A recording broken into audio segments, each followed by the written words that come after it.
Hi friends, ఇక మా చెల్లి వచ్చిందని చికెన్ తెప్పించినాము. ఇవాళ సండే రోజు మా చెల్లి వచ్చింది, చాలా రోజుల తర్వాత వచ్చింది.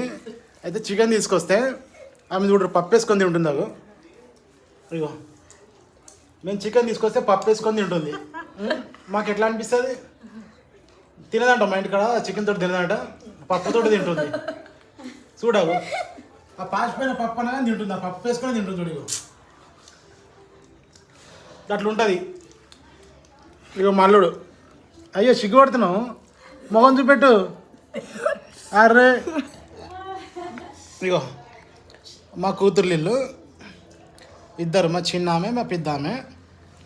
ఇలా కూర్చొని అన్నం తింటుంటే మా చెల్లె పప్పుతో తింటుంది. ఇది మంచిదేనా? అస్సలు న్యాయం కాదు. కామెంట్ చేయండి ఫ్రెండ్స్, మన తెలంగాణలో ఎట్లుంటుంది పరిస్థితి? పప్పుతో తింటుంది అన్నం.